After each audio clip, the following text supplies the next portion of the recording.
সংশোধন করে দিব আর কি। তো অন্য জায়গায় দেখা গেছে এমন অনেক আমরা শুনি আর কি মানুষের না কাছে। না, এখানে বিষয়টা হচ্ছে কি, মালিক সচেতন থাকলে সবচেয়ে বেশি সুবিধা আর কি।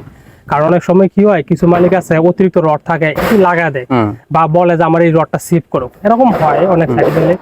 আপনার বিষয় যেটা, এই একটা জিনিস পেলাম যে যা আছে ডিজাইনের তাই করতে হবে আর কি। তাই করতে হইব। কারণ এটা যখন আপনারা নিজেরা ভালো থাকেন, মানে মালিক পক্ষ যখন এই বলে, তখন আমাদের কিন্তু আরো স্ট্রং থাকতে পারি। যেহেতু মালিক তার দিক থেকে সচেতন, তখন আমরা কি আমাদের মতো আমরা কাজটা করতে পারি সঠিকভাবে আর কি। কিন্তু অনেক সময় কি মালিক যখন একটু অসচেতন থাকে বা কন্ট্রাক্টরের পরামর্শ অনুসারে কাজ করে, তখন আমরা সাইডে দিলে কি আমরা সঠিক কাজটা পাই না আর কি। আমাদের যে ডিজাইনে যে কাজটা দেওয়া, এটা হয় না। কারণ বলে স্যার মালিক তো বলছে এইভাবে করার জন্য, তখন কি আমরা মালিক যেভাবে যায় ওইভাবে যেতে হয়। যেহেতু আপনি সচেতন এবং যা কাজ আছে ডিজাইন অনুসারে ওইভাবে করাইছেন, এই কারণে কি হয়েছে, আমরা আমাদের কাজটা আমরা প্রপার ভাবে করতে পারি আর কি। তখন কোনো একটা ভুল হলে মিস্ত্রির বাইরে বলতে পারি যে ভাই এটা মনে ভুল হয়েছে, এটা ঠিক করে দেন। তখন উনি আর বলতে পারে না যে মালিক বলছে, ওই কথাটা সুযোগ থাকে না আর কি। তো একজন আপনি সচেতন মানুষ হিসেবে সত্যিকার বলতে আমি আর অনেকগুলি সাইট পর্যবেক্ষণ করছি, তো মালিকই সমস্যা অনেক ক্ষেত্রে।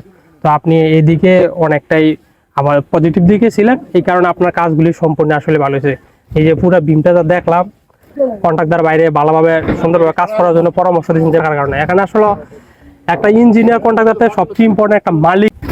মূল বিষয় হচ্ছে আমি প্রথম থেকে যখন মানে বাড়ি করার চিন্তা ভাবনা করছি, তখনই চিন্তা করছি যে মেস্ত্রি যা বলে তার বিপরীতে আমার করতে হইব। মেস্ত্রি যেটা বলে এটা মানে মেস্ত্রি লাভ আর আমার লস।